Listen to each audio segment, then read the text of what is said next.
Descobrimos despesas desnecessárias com aluguéis altíssimos, empresas de prestação de serviços também desnecessárias e não pensamos ser justo, porque havia muita gente se aproveitando da situação e salários baixos para os funcionários que mereciam mais. Travamos uma verdadeira reviravolta nas instalações da empresa e na manutenção de todos os setores, até mesmo na redução das nossas despesas, que também eram pagas pela empresa. Luíde conseguiu arranjar um local ótimo para o escritório e então nos mudamos, reduzindo sensivelmente as despesas. O Saler, que adorava uma intriga, fazia seus comentários. Ninguém nunca tinha conseguido isso. Trabalho nessa empresa há anos e nunca tinha visto um diretor fazer tanta mudança como o Sr. Luíde tem feito. A pior parte da mudança foi carregar o cofre da empresa com todo aquele dinheiro que estava guardado num dos quartos do porão da casa navio. De tempo em tempo, o dinheiro tinha que ser conferido. Luíde passava o dia inteiro dentro daquela sala contando dinheiro. E entre todos aqueles afazeres, havia uns filhos que ficaram no Brasil e na Itália, para nos preocuparmos, telefonando diariamente para eles, entre todos aqueles compromissos protocolares, diplomáticos, jantares, festas, recepções. Por vezes eu discutia com Luíde porque eu não queria mais ir a festa nenhuma, e ele insistia dizendo que profissionalmente era importante para ele. Mas aquilo não me agradava em nada, achava monótono. Os mesmos assuntos, as mesmas pessoas, as mesmas conversas supérfluas. Há muito tempo eu já havia passado por isso, no meu primeiro casamento, e após tantos anos sozinha, havia mudado completamente meus valores, voltando a brilhar com a minha própria luz. Aquelas atribuições e valores não faziam mais parte do meu mundo, mas o fato é que ele era um executivo de uma empresa de um grupo muito poderoso e eu precisava desenvolver o papel de profissional, além de companheira, sendo mais uma vez uma grande mulher atrás de um grande homem. Isso era um pesadelo, porém, ao contrário do normal, todos sabiam que eu estava por trás daqueles feitos. Era o meu trabalho. Precisava receber pessoas importantes, coisa extremamente impossível naquela casa que, além de tudo, não tinha estrutura e nem o mínimo necessário para receber ninguém, muito menos autoridades. Procurava alguém que pudesse me ajudar nos afazeres e que soubesse realizar as tarefas com competência, mas era uma missão quase impossível. Como eles viviam isolados do mundo e da realidade, era preciso começar do zero, ensinando absolutamente tudo às pessoas. E ao mesmo tempo eu também precisei aprender a lidar com toda aquela situação. Às vezes acabava pedindo emprestado o cozinheiro do Cláudio. A cada 6 meses tínhamos que preparar recepções para o conhecimento e possibilidade de negócios. Fazia parte do nosso contrato. E ao mesmo tempo estava na ansiedade em conseguir uma casa para nos mudar. Encontrei uma casa antiga, típica da época da Pérsia, e gostei muito. Era diferente, um encanto, o conto das 1001 noites do Aladim e sua lâmpada encantada. Mas dessa vez foi Luíde que não se alegrou em viver naquela casa. Ele nunca me disse por quê. Era linda, tinha uma linda fonte de água no meio da sala. Também tinha gostado muito de uma casa que, na verdade, era um antigo caravanserai e estava sendo reformada, mas ia demorar muito para ficar pronta. E além disso, havia um edifício em frente à área da piscina e não estaria bem, porque eu jamais poderia sair naquela área com roupas de banho. Levaria uma avalanche de pedras com toda certeza. Os vizinhos atiravam pedras quando nos viam sem o hijab e roupas de banho, nem pensar. Entrávamos na piscina vestidas com short e camisa de malha com mangas. E a procura de casa continuava. Por vezes, discutia muito com Luíde, porque além de todos os problemas que estávamos enfrentando, estávamos também nos adaptando em uma vida a dois, enfrentando nossas diferenças culturais e tínhamos comprado também uma casa em Roma, que nos dava muito trabalho. Eram muitos afazeres e muitas coisas para cuidar. Vivíamos de Teherã a Roma, Roma a Teherã, Roma a Rio, Rio Roma, Rio Teherã, e assim os meses iam se passando. Encontrei uma casa muito boa, mas acima vivia uma família religiosa e ficamos temerosos. O corretor interessado em ganhar sua comissão arranjou logo uma visita na casa da família para que os conhecêssemos e avaliássemos se seria possível viver ali, pois havíamos comentado com ele que estávamos temerosos com a convivência tão próxima a uma família extremamente religiosa. Fomos fazer a tal visita e ficamos perplexos. Na entrada da casa havia inúmeros pares de sapatos na porta e nós tiramos os nossos sem saber o motivo. Mais tarde compreendi por que as portas das entradas das casas dos iranianos eram cheias de sapatos. Eles nunca entram em casa com calçados e nem pisam calçados num tapete persa, que é uma ofensa para um iraniano. Eles tiram os sapatos em respeito às pessoas que teceram os tapetes, que são para eles obras de arte e merecem respeito. Vi muitas crianças e idosos trabalhando na tecelagem de tapetes. Eu vivia chorando e me lamentando sobre essa desigualdade. Se existe algo que me arrasa, é ver crianças trabalhando duro e idosos sofrendo em asilos. Só em pensar nisso já me dá uma tristeza profunda na alma.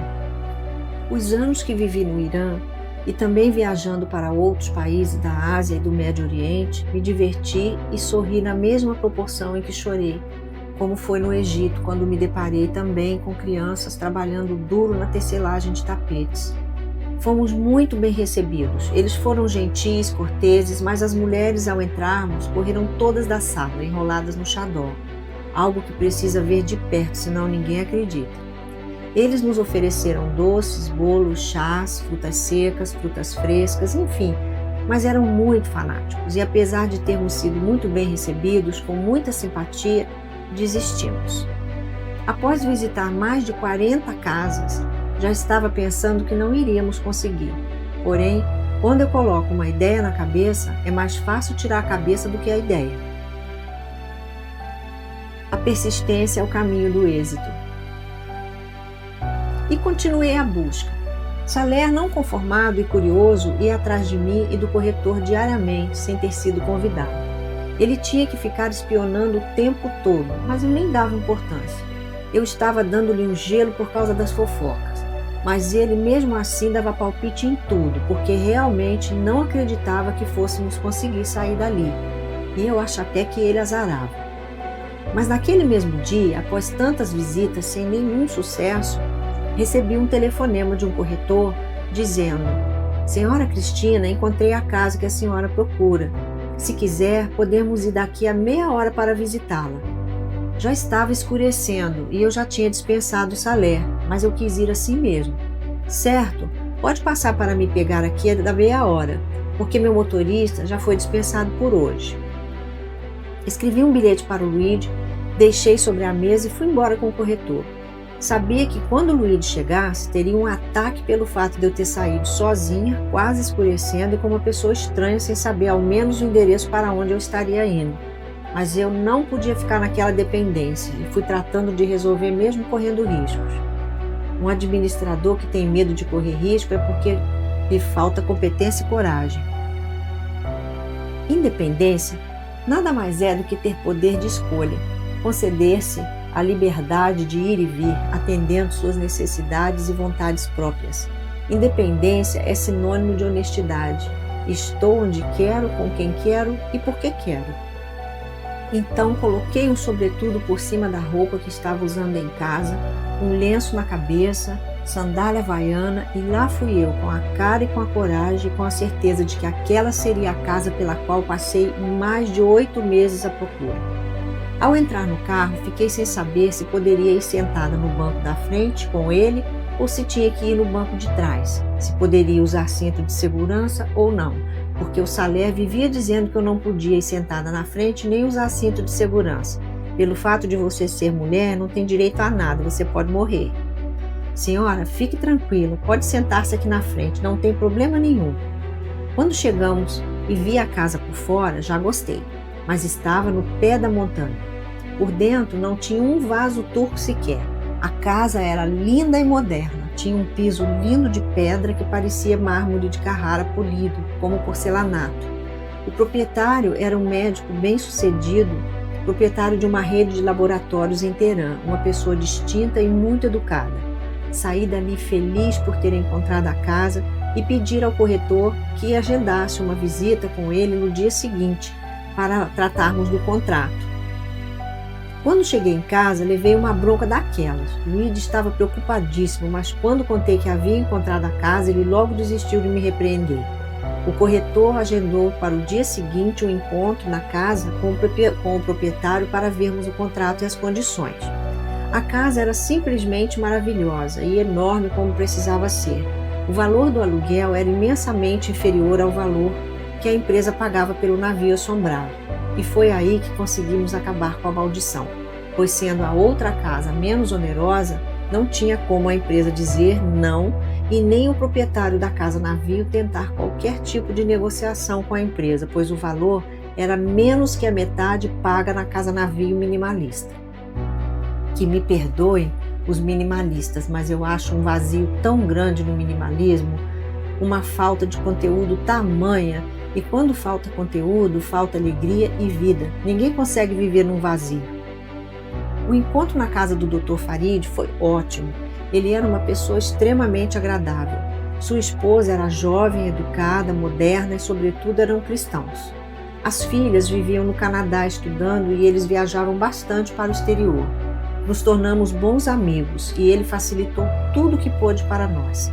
Acho que tivemos uma empatia mútua. Todos os jantares e festas que fazíamos na casa, os convidávamos e eles sempre iam com muita satisfação. Havia um quarto na casa onde guardavam muitos objetos, tais como quadros, tapetes, móveis de piscina, e nos deixaram à vontade para usar o que quiséssemos.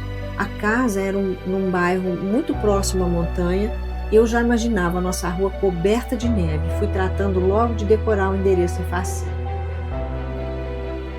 Quando surgirem os obstáculos, mude a sua direção para alcançar sua meta, mas não a decisão de chegar lá. Após essa façanha de sair sozinha com estranhos, Luíde tratou logo de arranjar um carro e um motorista só para mim. O meu carro era uma Patrol, um jipão enorme, e por vezes me arrisquei sair sozinha dirigindo pelas ruas, e quem não saísse da frente eu empurrava. Fazia igual aos iranianos. Fazia como dizia sempre a irmã Bernarda: temos que nos misturar com a massa. O motorista que arranjamos era cristão e descendente de armênios. Além disso, era um jovem nada implicante e ranzinza como Salé. Muito pelo contrário, pelo menos uma coisa ele não fazia: espionagem e fofoca. Ele era irmão do motorista do coronel. Em questão de dias, compramos os móveis, decoramos a casa e nos mudamos para lá. Os amigos brasileiros chegaram no dia da mudança com todos os carros diplomáticos que eram utilitários para ajudar. Foi a melhor mudança que já fiz na vida. Nos divertimos muito e nos tornávamos cada dia mais e mais próximos, construindo um vínculo fortíssimo, e isso era motivo de inveja pelos outros grupos de estrangeiros. Um tinha as chaves da casa do outro, e quando viajávamos tinha sempre um para cuidar da casa até a nossa volta. Além disso, havia a piscina que eles gostavam muito e ficávamos muito felizes que eles pudessem dela usufruir na nossa ausência. Tinha arranjado um mordomo do Paquistão chamado Chan. Era engraçadíssimo, cozinhava muito bem, fazia de tudo um pouco, até massagem. E estava sempre trajado impecavelmente com terno preto, camisa branca por baixo e gravata borboleta.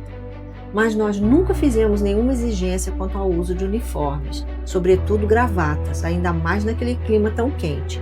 Apesar de termos sistema de refrigeração em casa, mas ele se sentia importante daquela forma. Eu estava muito feliz com seu trabalho, mas tinha um comportamento estranho e agressivo por vezes. Tempos depois, a irmã Bernarda descobriu que ele consumia álcool e ópio. E numa dessas suas doideiras, brigou com meu filho pegando uma faca e o ameaçando. Tive que despedi-lo e pedir para sair da casa imediatamente. Mas foi complicado, porque quando o despedi, o Luíde não estava em casa. E ele havia dito que não sairia porque mulher não mandava em nada e que só receberia ordem e só sairia com ordem do senhor Luíde. Eu não comuniquei nada ao Luíde. Liguei para a embaixada e relatei o ocorrido. O coronel enviou imediatamente a Célia, sua secretária, que falava farsi fluentemente, junto com o segurança, e o Chan teve que obedecer. Quando ele estava saindo, eu disse: no escritório quem manda é o senhor Luíde, mas aqui quem manda sou eu. Entendeu como funciona? Nessa nova casa, tivemos que arranjar um piscineiro, alguém para cuidar do jardim, que era enorme, limpar os vidros. A casa era realmente grande. Luíde se encantou com a casa por causa do jardim. A varanda com vista para o jardim era o lugar preferido para os encontros das tardes com os amigos. Muitas frutas secas, pães frios, caviar iraniano, enquanto ouvíamos o som do violão do meu filho que tocava para animar as tardes naquela varanda. Nos finais de tarde, ficávamos todos naquela varanda cantando e apreciando a beleza do jardim, os inúmeros pássaros que passavam voando e o clima era outro, a energia da casa era maravilhosa. As amigas brasileiras chegavam sempre levando guloseimas, bebidas, e era dessa maneira que passávamos o tempo quando não estávamos no trabalho, já que não havia nada a fazer além do trabalho, a não ser estar com os amigos. Mas foi nessa varanda que a minha gulodice em comer 4 quilos de cerejas frescas só de uma vez acabou desencadeando uma reação alérgica. O resultado? Uma ida à emergência, com o rosto e o corpo cobertos por pequenas manchas vermelhas parecendo catapora. Casa ampla, com um jardim imenso, piscina imensa com hidromassagem e, o mais importante, com amigos para preenchê-la de alegria. Porque uma casa linda e arrumada sem amigos para desarrumá-la não é uma casa feliz. Ficou decidido então que aquela casa seria a sede do clube de verão dos brasileiros, porque o clube de inverno era a casa da Tarsila e do Licério, onde havia uma piscina coberta e climatizada. Licério, que não queria me conhecer naquele dia da minha ida à embaixada, tornou-se o meu melhor amigo, o irmão que eu sonhei a vida inteira. Luíde trabalhava pesado no jardim. Isso passou a ser seu compromisso diário após o trabalho. Todos os dias lá estava ele cuidando das plantas e eu dos vasos. E enquanto não vimos tudo verde e florido, não descansamos. Foram meses de trabalho árduo. Nessa casa, nós vivemos os dias mais maravilhosos de nossas vidas no Irã. Recebemos pessoas de toda parte do mundo, além das festas que fazíamos. Nos finais de semana, iam todos para lá. A casa tinha alegria, tinha felicidade, luz e vida. Havia um casal jovem de diplomatas da Embaixada de Portugal com uma filhinha de 3 anos e mais os outros filhos pequenos de outros amigos estrangeiros que amavam passar os finais de semana conosco. Havia um menino de apenas 5 anos que falava 5 idiomas fluentes, o filhinho do Ali, um iraniano muito simpático e agradável, dentista formado no Brasil, falava português com fluência. Sua esposa era um amor. Era acompanhados pelo Ali que nós íamos em viagens pelo país. Ele nos acompanhou em visita a Shiraz, a Isfahan e em outras cidades. Era o guia e intérprete oficial dos brasileiros em Teherã. Nós o chamávamos carinhosamente de tio Ali. Nesta casa, deixamos muitas saudades e lembranças que serão eternas nas nossas vidas e nas vidas de muitas pessoas, até das irmãs que curtiam e faziam parte daquela fase. Aquela casa passou a ser o palco dos melhores momentos, os mais coloridos que tivemos em Teherã. Estabeleça metas que você pode alcançar, pois se a gente fica querendo o impossível, a frustração cedo ou tarde bate na porta. Decida o que você não quer mais na sua vida. Esse é um bom jeito de abrir espaço para tudo aquilo que você sonha.